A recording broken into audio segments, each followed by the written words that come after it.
오늘 함께 예배드린 우리 성도 여러분들 주님의 이름으로 환영하며 축복합니다. 우리 함께 인사 나누시기 바랍니다. 환영합니다. 사랑합니다. 축복합니다. 잘 지내셨나요? 네, 저도 잘 지냈습니다. 네, 항상 잘 지내는 것 같죠? 아닌 것 같으세요? 네, 항상 잘 지내고 있습니다. 우리 성도님들의 사랑 가운데 잘 지내고 있습니다. 여러분들의 삶 가운데도 하나님의 은혜만 더하시기를 주님의 이름으로 축원합니다. 성벽을 쌓을 때 돌을 이제 잘라서 성벽을 이렇게 쌓게 됩니다. 또 건축물을 지을 때도 예전에는 돌을 이렇게 쌓아서 집을 지었는데요. 유럽에 가보면 튼튼한 성벽들이 꽤 많이 남아 있습니다. 집들도 있고요. 돌로 쌓은 성벽이나 이 건물들을 가보면 얼마나 정밀하고 정확하게 쌓았는지 바늘 하나 들어갈 틈도 없이 정확하게 쌓아 올려진 성벽이나 건물들을 보게 될 때가 있어요. 정말 놀랍구나. 왜냐하면 요즘처럼 이렇게 사각으로 딱 모양이 정확하게 잘라지는 게 아닌데 서로 다른 모양의 돌들인데 그걸 어떻게 잘 그렇게 맞추었을까라는 생각이 들 때가 있습니다. 자, 교회라는 곳은요, 그렇게 잘 들어맞아야 되고 빈틈이 없는 교회가 되어야 될까 생각해 봅니다. 그러면 아닌 것 같아요. 맞는 것 같다 생각하셨을 텐데 제가 보니까 아닌 것 같아요. 교회는요, 빈틈도 있고요, 좀 허점도 있고요, 좀 부족한 것도 있는 것 같아요. 어떤 할머니하고 할아버지 손자가 바닷가에 갔습니다. 손자와 할머니가 바닷가에 갔는데 그 바닷가에 돌멩이들을 이렇게 쭉 봤는데 몽돌이었던 거예요. 동글동글한 자갈이 깔려 있는 겁니다. 이 손자가 할머니에게 얘기했어요. 할머니, 바닷물이 수없이 밀려왔다가 또 밀려가면서 돌들을 이렇게 닳게 만들어서 돌이 동글동글한가 봐요 얘기를 했어요. 그랬더니 할머니가 하는 말이, 아니야, 바닷물이 그렇게 한 게 아니라 돌들이 서로 부딪혀서 모났던 돌들이 닳아져서 동글동글해진 거야 라고 이야기를 해 주었다고 합니다. 우리가 신앙생활 하다 보면 여러 가지 일들을 많이 겪게 되죠. 교회라는 곳은 더군다나 사람들이 모여 있는 곳입니다. 사람들이 모여 있기 때문에 우리가 기대했던 사람으로부터 실망을 받을 때도 있고 상처를 받을 때도 있고요, 때로는 속상할 수도 있습니다. 그래서 신앙생활을 열심히 하는 분들을 보면 더 상처를 받아요. 그냥 주일날 왔다가 가시는 분들은 상처 받을 게 없어요. 그런데 조금 내가 뭐라도 해야지, 야, 내가 교회에서 뭔가라도 해야 되겠다라고 생각을 하시고 일하시다 보면 상처가 될 일들이 널려 있습니다. 안타깝게도 널려 있어요. 그런데 그런 과정들을 통해서 어떻게 되는 겁니까? 우리가 연단되고 훈련되고 단련이 되고 성장해 나가는 거죠. 그래서 교회는요, 딱 들어맞는 곳이 아닙니다. 딱 들어맞는 곳이 아니라 우리는 연약하고 부족하고 조금 모자란 것도 있지만 성령님께서 우리 안에 역사하셔서 그 부족한 부분들을 채워주시는 게 교회라는 거죠. 그 은혜가 있는 곳이 바로 교회라는 겁니다. 목회를 하면서 아주 가끔 그런 분이 있었어요. 목사님, 저 시험 들어서 교회 못 나오겠어요 하시는 분이 있더라고요. 시험이 들었는데 교회를 못 나오겠대요. 그 말은 뭡니까? 사람 때문에 시험이 들었다는 거잖아요. 사람 때문에 시험 들어서 교회를 못 나오겠다는 거예요. 근데 바꿔서 생각해 보면요, 우리가 교회를 사람 보고 다니느냐? 아니죠. 사람 보고 나오셨나요? 네. 뭐 사람 보고 나오셨겠죠. 첫 걸음은 사람 보고 나오셨을 수 있어요. 그러나 신앙생활은요, 사람 보고 하는 게 아니라 하나님 바라보면서 하는 겁니다. 하나님 바라보면서 하는. 그럼 하나님을 바라보기 위해서는 우리가 십자가라는 큰 은혜를 받은 사람들이잖아요.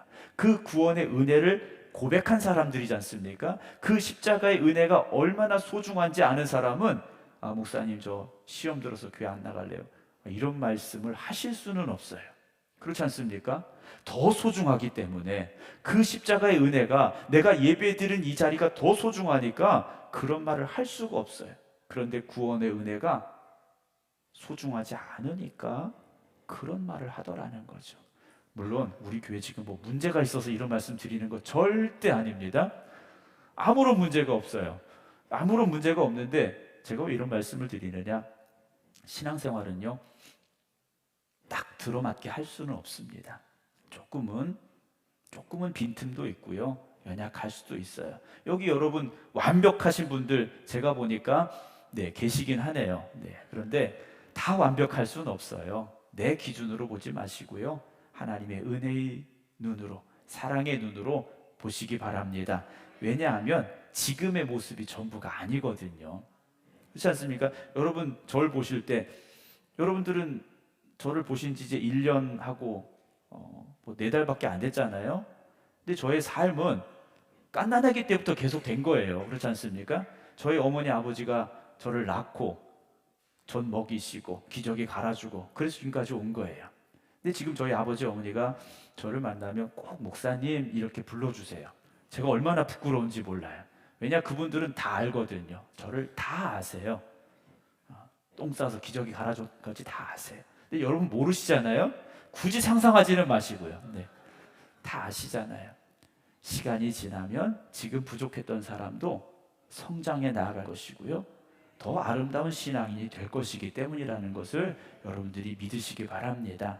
그렇게 우리가 성장해 나가는 거지 않습니까? 언제까지요?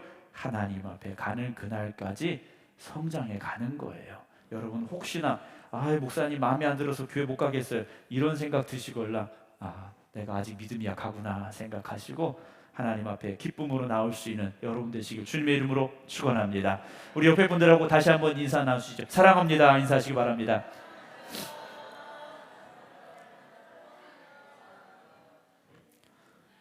지난주에도 잠깐 말씀드렸는데 우리 성도님들이요, 300명 놓고 다 기도를 하고 계세요.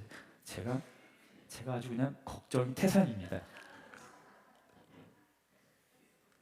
300명 안 되면 목사님이 능력이 없어서 이러실까봐 제가 걱정이 태산이에요. 기도하는 대로 될 줄로 믿습니다. 오늘 로마서 1장의 말씀인데요, 로마서를 시작하며 바울이 이렇게 시작을 합니다. 1절에 예수 그리스도의 종 바울은 사도로 부르심을 받아 하나님의 복음을 위하여 택정하심을 입었다라고 되어 있습니다. 사실 1절의 이 말씀만 가지고도 우리가 나눠야 될 내용이 너무나도 많아요. 다시 화면 보여줄까요? 여기 보게 되면 제일 중요한 단어가 나옵니다. 예수 그리스도라는 단어가 나오죠.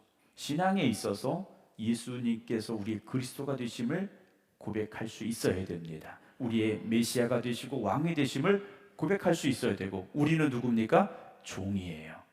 주님의 종이죠. 근데 바울은요, 그냥 종이 아니라 사도로 부르심을 받았다라고 고백을 합니다. 바울은 자기가 주님의 종이지만 복음을 전하는 사도로 부르심을 받았다. 저나 여러분 우리 모두가 다 부르심을 받은 겁니다. 우리는 부르심을 받아서 이 자리에 나온 거예요. 그런데 어떻게 살아야 됩니까?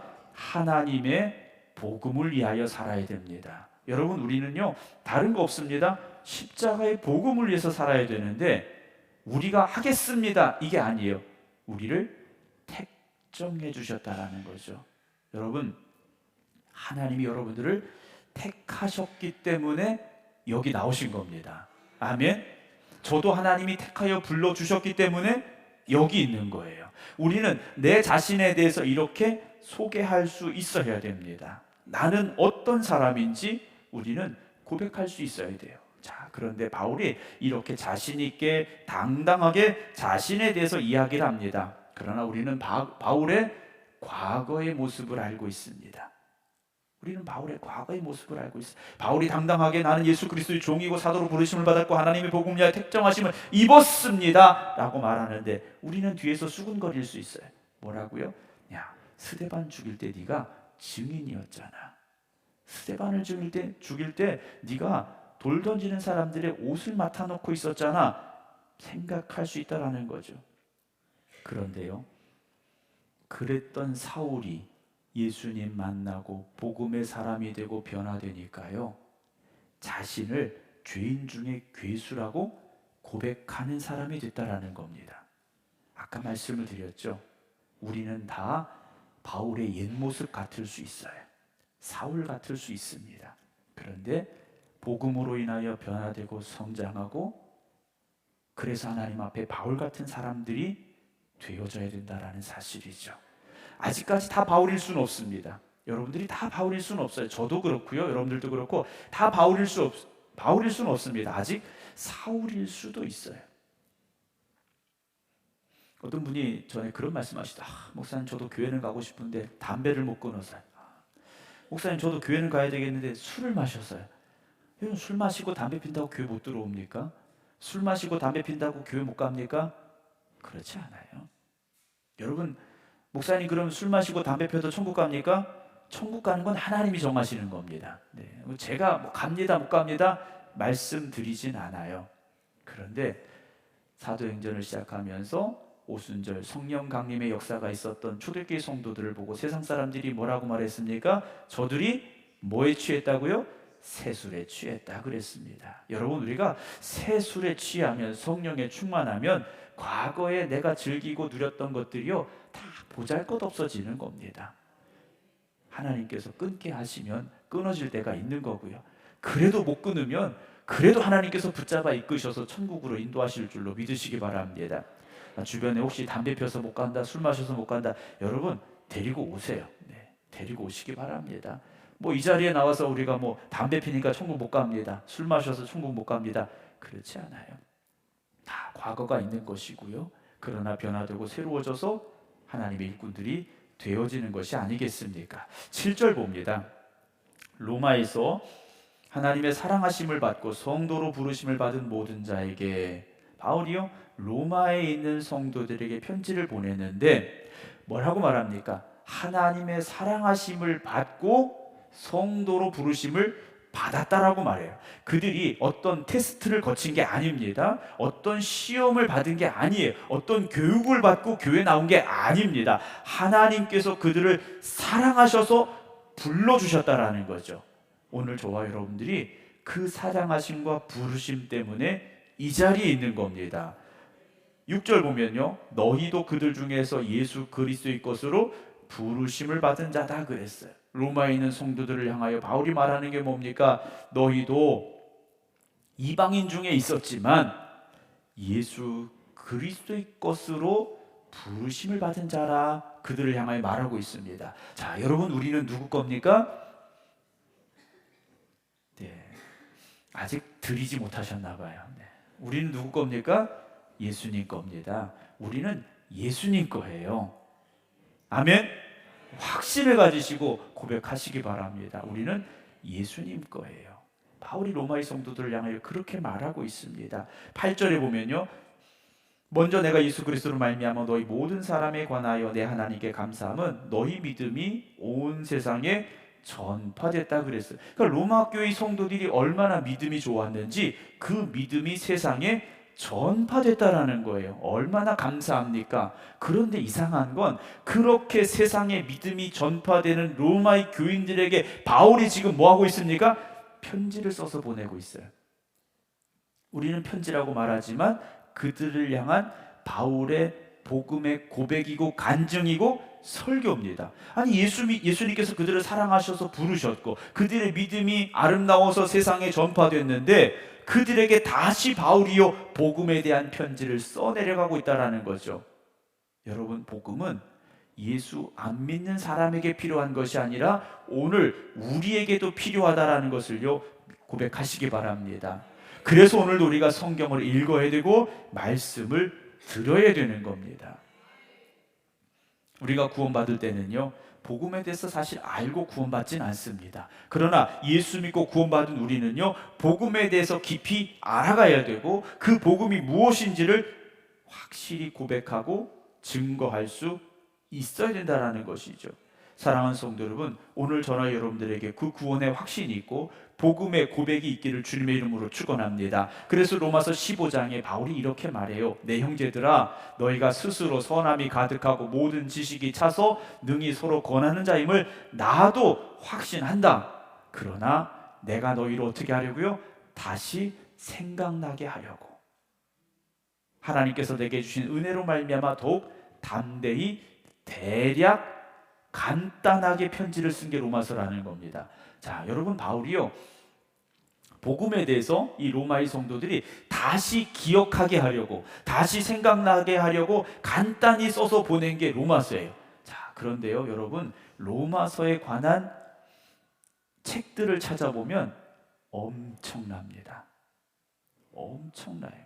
로마서 짧은 이 편지, 바울도 내가 간단하게 썼다고 말했는데 이 로마서를 풀어주고 해석해주고 설명하는 책들을 보면요, 여러분, 성경책만큼 두꺼운 책도 있어요. 근데 이게 간단하게 썼다고 바울은 말하고 있어요. 여러분, 로마서를 읽어보신 분들은 로마서가 어렵습니까? 쉽습니까? 대부분 어렵다고 말씀을 하셔요.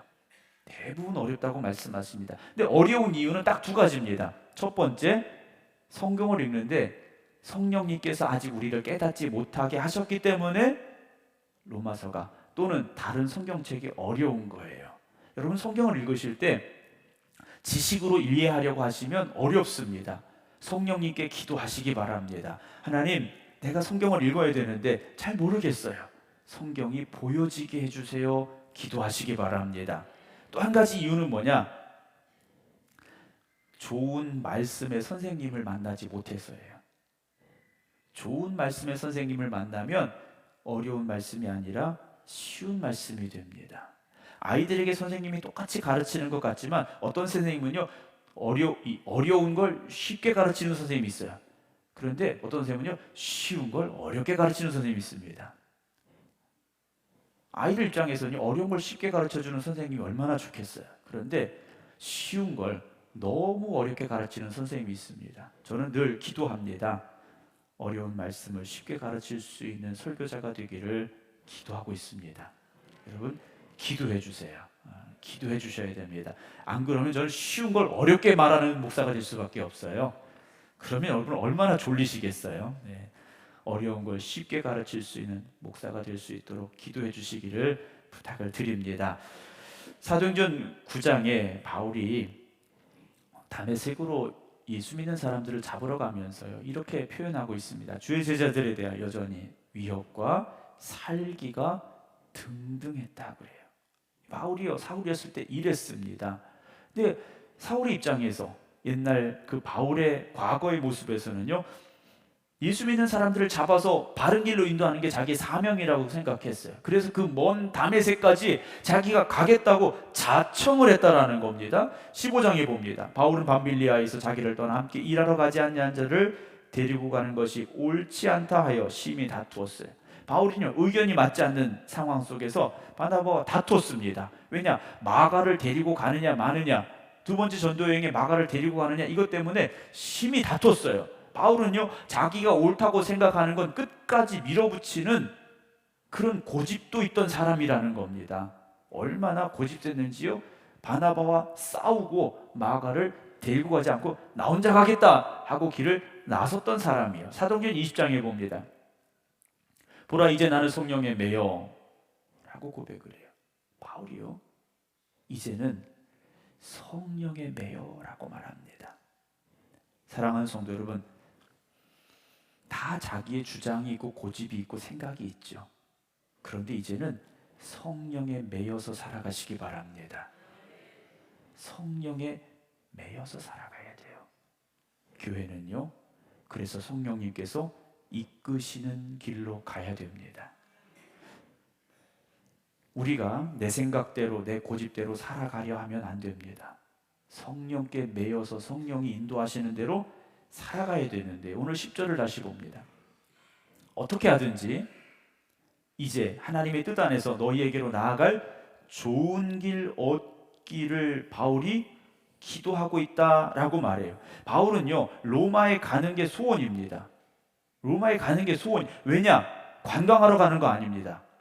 거기 가서 성도들에게 복음에 대해서 전하고 싶었어요. 그래서 정말 로마에 가고 싶었는데 하나님의 뜻 안에서라고 말합니다. 어떻게 해서든지 가고 싶었지만 중요한 건 하나님의 뜻 안에서예요. 여러분, 우리가 신앙생활하면서 여러분들이 하고 싶은 것, 해야 될 것, 여러 가지 많은 것들이 있죠. 그러나 하나님의 뜻 안에서 구하시기 바랍니다.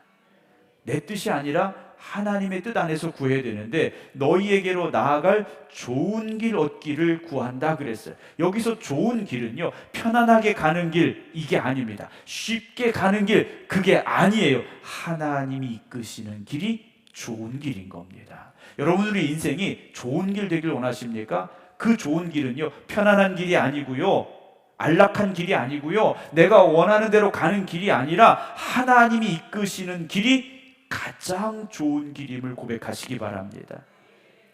우리는 그 길을 가야 돼요. 그래서 좋은 길 얻기를 어떻게 했습니까? 구하노라, 기도했다라는 거죠. 배 시간을 알아본 게 아닙니다. 어떻게 가야 빨리 갈 수 있는지 알아본 게 아니에요. 하나님 앞에 먼저 기도했다라는 거죠. 11절입니다. 내가 너희 보기를 간절히 원하는 것은 어떤 신령한 은사를 너희에게 나누어 주어 너희를 견고하게 하려 함이니 이는 곧 내가 너희 가운데서 너희와 나의 믿음으로 말미암아 피차 안위함을 얻고자 함이라. 형제들아, 내가 여러 번 너희에게 가고자 한 것을 너희가 모르기를 원하지 아니하노니 이는 너희 중에서 다른 이방인 중에서와 같이 열매를 맺게 하려 함이로되 지금까지 어떻게 됐습니까? 길이 막혔다라는 거죠. 길이 막혔다는 게 뭡니까? 기도했는데 하나님이 길을 주시지 않았다라는 거예요. 과거의 바울이라면 무슨 수를 써서라도 갔을 겁니다. 그런데 하나님이 막으시니까 기다리고 있다라는 거죠. 여러분, 억지로 인생의 문을 열려고 몸부림치지 마시기 바랍니다. 물론 여러분들이 할 수 있는 최선을 다하시기 바랍니다. 삶에 열심을 다해서 살아가시기 바랍니다. 그런데 하나님이 문을 열어주셔야 되죠. 하나님이 문을 열어주셔야 됩니다. 억지로 열면요, 문제가 생깁니다. 억지로 열면요, 반드시 문제가 생길 수밖에 없어요. 여러분들이 어떤 선택을 하게 되고 어떤 결정을 내려야 될 때 여러분 하나님의 뜻을 구하시고 하나님이 열어주시는 길로 가시기 바랍니다. 어떤 분들은 그래, 목사님 도대체 하나님이 열어주시는 길이 어디 있습니까? 저는 도대체 기도해도 응답이 없어요 라고 말씀하시는 분들이 있어요. 그렇지 않습니까? 내비게이션처럼 차 운전하고 가는데 목적지만 입력해 놓으면 이리로 가라 저리로 가라 얼마나 자세하게 알려줍니까? 근데 하나님께서는요, 그렇게 말씀해 주지 않을 때가 훨씬 많아요. 목사인 저에게도 그렇습니다. 때로는 목사인 저도 답답할 때가 있어요. 도대체 하나님 어떻게 하시라는 말씀입니까? 하나님 어디로 가야 된다는 겁니까? 알려주세요. 아무리 몸부림쳐도 보여주시지 않을 때가 있어요. 그런데요, 그런 몸부림침을 가지고 기도하고 나에게 주어진 하루하루를 믿음의 최선을 다하며 살아가면요, 어느 순간인가 내가 기도했던 그 자리에 서 있음을 깨달을 때도 있습니다. 당장 하나님께서 오른쪽이다 왼쪽이다 말씀하지 않으셔도요, 여러분 포기하지 마시고 기도하시고 믿음의 최선을 다하시기 바랍니다. 왜냐 하나님은요, 합력하여 선을 이루게 하시기 때문이라는 거죠. 여러분, 그렇기 때문에 절망할 필요도 없고 낙심할 필요도 없고요, 짜증낼 필요도 없습니다. 우리는 어떻게 살아야 됩니까? 기뻐하고 감사하고 기도하며 살면 됩니다. 그러면 하나님께서 인도하여 주신다라는 것이죠. 바울은 고백했어요. 하나님의 뜻 안에서 너희에게로 나아갈 좋은 길 얻기를 구한다 그랬습니다. 하나님 앞에 물으시기 바랍니다. 그리고 하나님의 말씀을 들으셔야 됩니다. 묻기는 물었는데 듣지 않는 분들이 있어요. 너무 급해요. 그냥 묻기만 하고 나가시는 분들이 있어요. 묻기만 하고 자기 생각대로 사시는 분들이 있습니다. 여러분, 물으시되 하나님의 뜻을 구하시기 바랍니다. 하나님께서는요, 반드시 우리에게 말씀하시고요, 우리의 생각을 주장하여 주시기 때문이라는 거예요. 다윗이 예루살렘으로 왕궁으로 옮깁니다. 하나님의 성전을 짓고 싶었어요. 하나님, 나는 백향목 궁전에 사는데 하나님은 장막에 계시니 안 되겠습니다. 하나님, 성전을 짓고 싶습니다. 그런데 하나님께서 뭐라고 말씀하십니까? 열심히 해봐라 이러지 않으셨어요? 넌 안 된다 그러셨어요. 하나님께서는요, 우리 생각에는 이게 하나님을 위한 것인데, 하나님의 영광을 위한 것인데, 이게 교회를 위한 것인데 생각이 들어서 우리는 몸부림치며 하려고 할 때가 있어요. 그런데 하나님께서는요, 지금은 아니라고 말씀하실 때도 있어요. 여러분, 그때는요, 하나님이 거절하신 게 아니에요. 하나님께서 우리를요, 버리신 게 아니에요. 더 좋은 것으로 이끄시기 위해서 때로는 우리를 막으실 때도 있다라는 것이죠. 사도행전 18장 말씀 봅니다. 바울이요, 전도여행을 가면서 돌아올 때 있었던 사건입니다. 에베소에 와서 그들을 거기 머물게 하고 자기는 회당에 들어가서 유대인들과 변론하니 여러 사람이 더 오래 있기를 청하되 허락하지 아니하고 작별하여 이르되 만일 하나님의 뜻이면 너희에게로 돌아오리라 그랬어요. 바울이요, 복음을 전하는데 사람들이 은혜 받는 겁니다. 우리 그 말씀 더 듣고 싶은데 더 있다 가세요. 그랬는데 바울이 말하는 게 뭡니까? 하나님의 뜻이라면이라고 말해요. 하나님의 뜻이. 인간적인 생각을 가지면 거기 더 있어야 됩니다. 뭔가 좀 깨닫고 은혜를 고백하는 이들에게 더 힘써 복음 전해야 됩니다. 그런데 바울은요, 하나님의 뜻이면 돌아올 거야 하고 에베소를 떠났다라는 거예요. 사도행 16장 봅니다. 밤에 환상이 바울에게 보이니 마게도냐 사람 하나가 서서 그에게 청하여 이르되 마게도냐로 건너와서 우리를 도와라 그래요. 바울이 지금의 터키 지역에 있을 때입니다. 성경에 나오는 아시아 지역에 있을 때인데 터키에 있는데 유럽 사람이 꿈에 등장을 한 거예요. 지금의 그리스입니다. 그리스 사람이 꿈에 나타나서 야, 너 배 타고 건너와서 우리를 도와줘라 라는 환상을 보았어요. 환상을 보았는데 바울이 어떻게 하느냐? 곧 마게도냐로 떠나기를 힘쓰니 이는 하나님이 저 사람들에게 복음을 전하라고 우리를 부르신 줄로 바울이 어떻게 했다고요? 인정했다고 고백을 합니다. 하나님이 이 꿈을 주신 건 우리가 아시아가 아니라 유럽으로 가서 복음을 전하라는 뜻이구나라고 인정했다라는 거죠. 여러분, 하나님의 사인에 여러분 인정할 수 있는 믿음을 가지시기 바랍니다. 바울은 그때 어땠느냐? 아니에요. 더 동쪽으로 가고 싶었어요.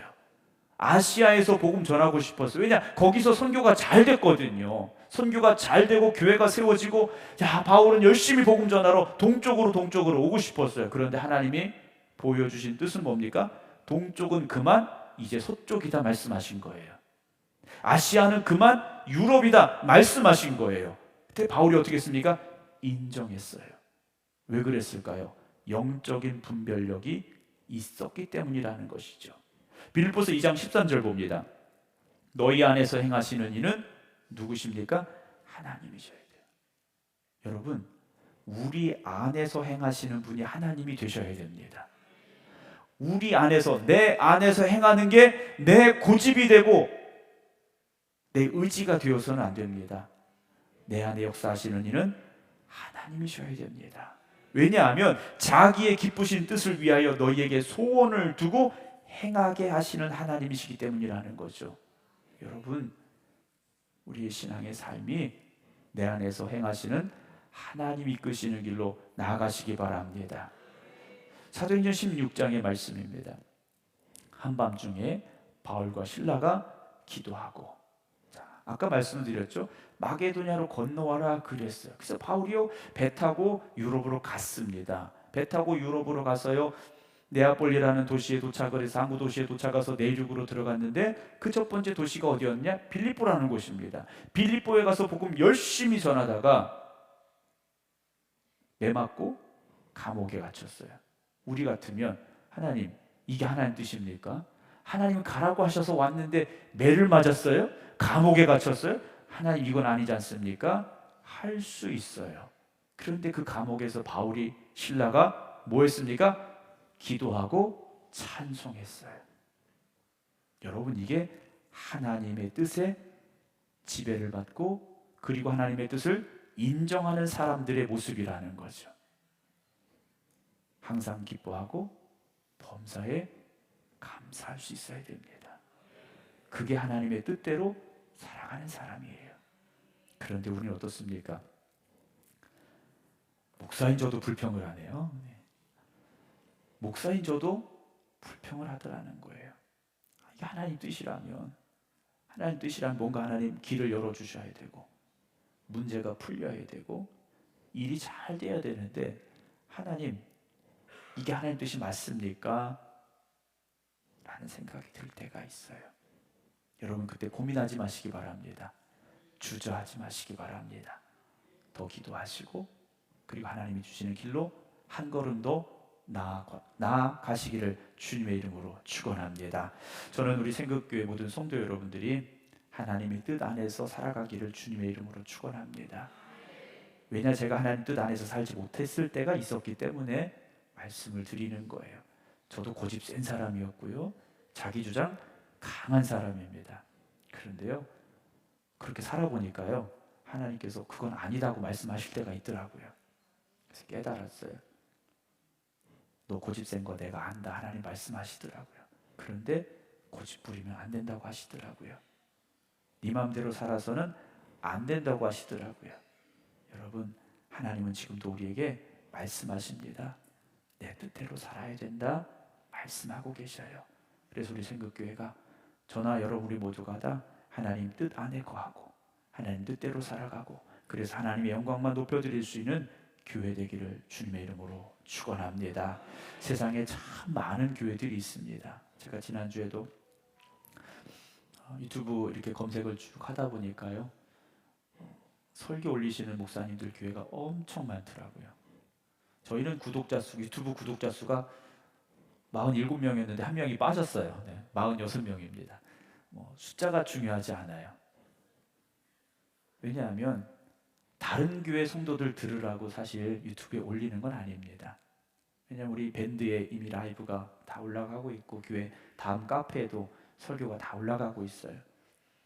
제가 가끔 이렇게 숫자를 확인해 봐요. 밴드 라이브 새벽 예배 드리고 나서, 또 예배 드리고 나서 이렇게 보면요, 아니 도대체 이분들이 설교를 몇 번을 들으려고 밴드에 또 들어오셨는지 카페에 또 들어오셨는지 제가 두려울 때가 있어요. 야, 목사 이 실수한 거 찾으려고 오신 건 아닐까. 여러분, 말씀을 사모하시는 그 귀한 믿음을 가지고 하나님의 뜻 안에 거하시기 바랍니다. 하나님 분명히 우리에게 말씀하고 계시는데요, 우리가 들으려고 하지 않기 때문에 듣지 않는 것 같습니다.